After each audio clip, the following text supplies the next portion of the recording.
People look at me strange when I tell them I have an 18-year-old son. I'm 33. When James and I go out, it isn't uncommon for people to ask if he's my little brother. He could easily pass for being in his 20s, and so could I. The past 18 years haven't been without their trials, but I like to think I did the best I could, given the situation. During my freshman year of high school, I knocked up my girlfriend.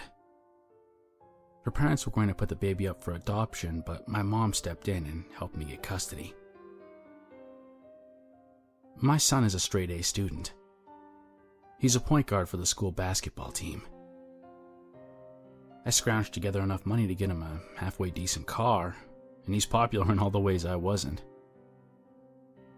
By the time I was his age, I had a 2-year-old son, a GED, and a job at the local pellet factory. We live in a 2-bedroom apartment duplex a few blocks from his high school. He does his homework without much prompting and spends his downtime with friends or in the living room kicking my ass at Call of Duty. At one point I thought he might be gay. I wouldn't have cared, but I thought it was weird that a boy his age had never had a girlfriend. I asked him about it and he smiled, saying, "No, Dad, I'm not gay. I just want to wait until I'm a little older to get out there. Wouldn't want you to be a grandfather in your 30s.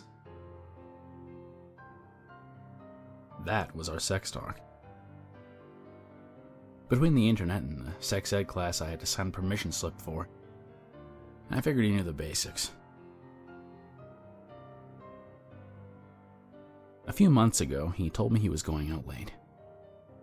When I asked why, he told me that he had a date. I didn't ask any questions. I slipped him a $100 bill and told him to be home in time for breakfast. He was a good kid. I trusted him. After that, it became a semi-regular thing. He'd let me know on Friday afternoon that he was going to be out late that night. Each Saturday morning, he'd be home and sitting on the couch playing on the Xbox before I climbed out of bed. I never met any of his dates, but I figured he was keeping it to himself. Like I said, I trusted my son. He had a good head on his shoulders, and I had no reason to suspect that anything was amiss. I don't normally watch the news. Between my Facebook feed and Twitter, I usually know enough about current events not to care. For whatever reason, I found myself sitting in front of the television at 5 in the afternoon and decided to watch. I kinda wish I hadn't. The television switched from a commercial to showing the anchor sitting there with a somber face. She looked at the camera and said, "Later tonight we'll cover a developing story. Several area women are still missing, as police look for clues as to whether or not the disappearances might be related." We lived in a sleepy little town. The idea that something like that could be happening so close to home shook me a little. The idea that my son could be out and about with something like that happening in town scared me a little too much. I talked to him about it.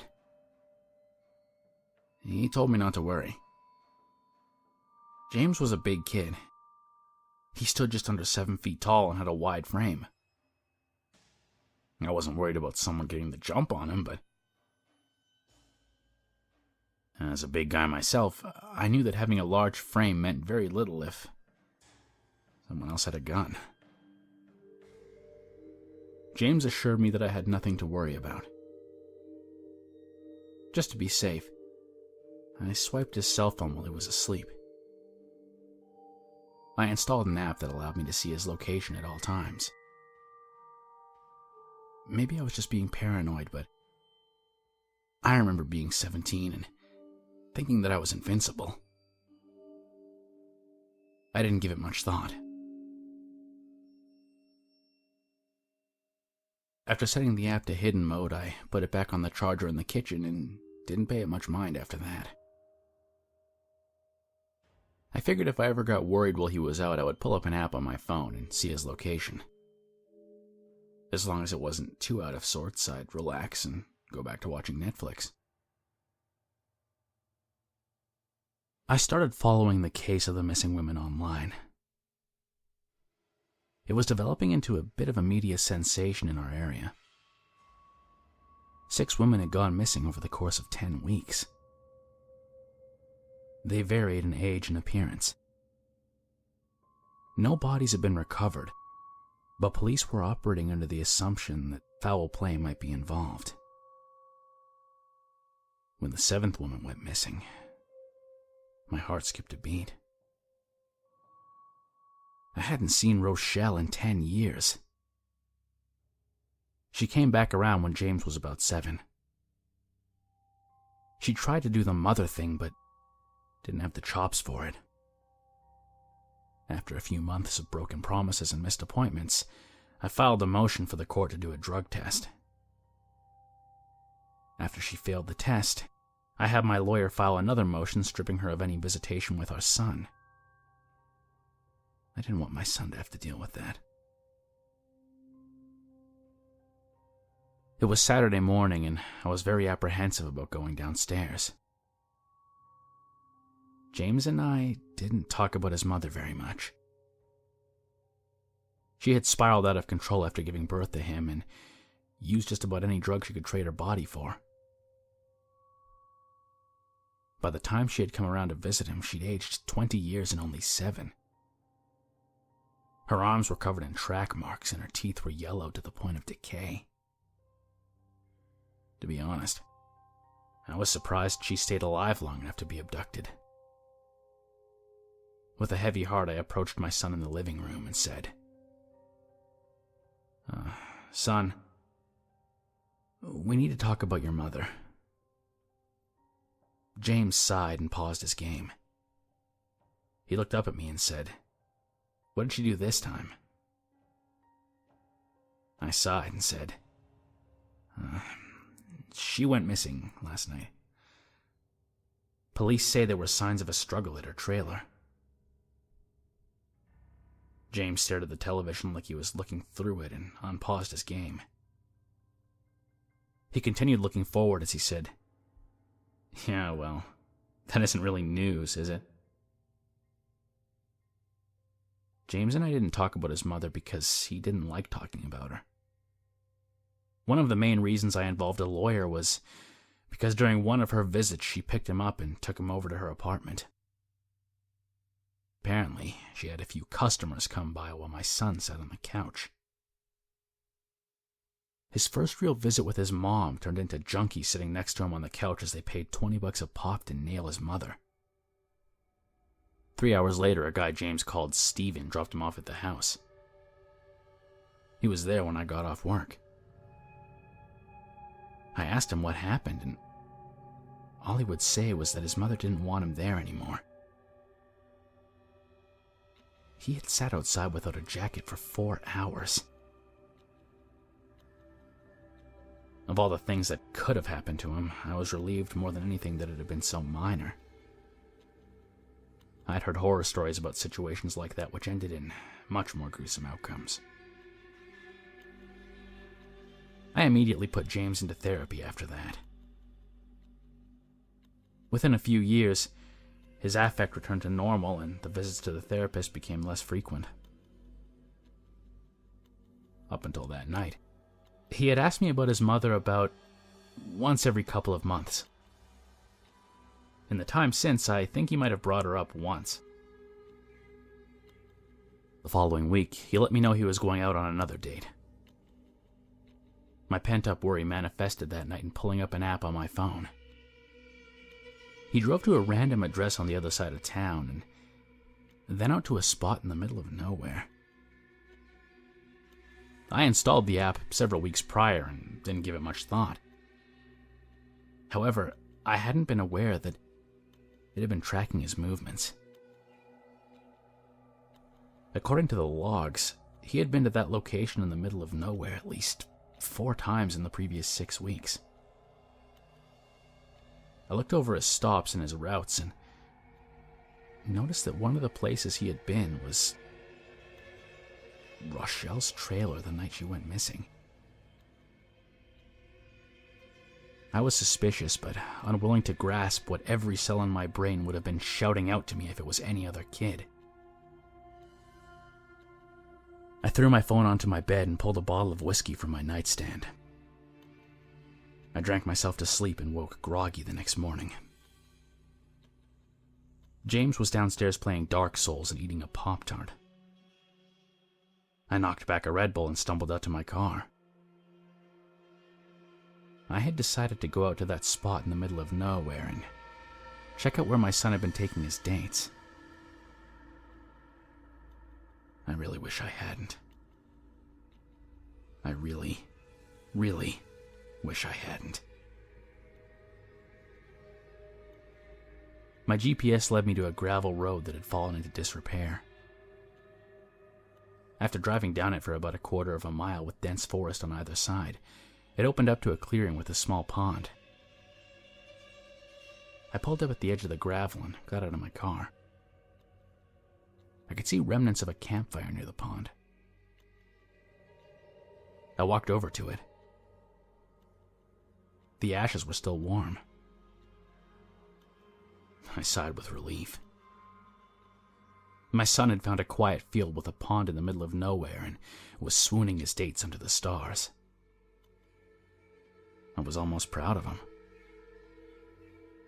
And then I noticed the footprints leading toward the pond. It looked like someone had dragged something heavy to the edge of the water. I walked closer to the edge and stared into the murky water. I turned back towards the fire pit and noticed bloodstains on the grass behind me. With some trepidation, I waded into the water, and at about 10 feet out, my worst fears were confirmed. I stepped on something hard. I reached down to feel what it was, and it was a thick logging chain. I pulled on it to reveal a waterlogged body trapped in a blanket. I pulled away the cloth to reveal a bloated face. It was Rochelle. I quickly wrapped her body up and pushed it back under the water. I ran back to my car and sped home. I sat in the driveway for 15 minutes trying to figure out if I was having a panic attack or a heart attack. My heart pounded in my chest so hard that it hurt. Tears streamed down my face as I tried to rationalize what I had found. I tried to convince myself of 50 different conspiracy theories that explained why my son was innocent. Someone knocked on the driver's window of my car and I about jumped out of my skin. It was James.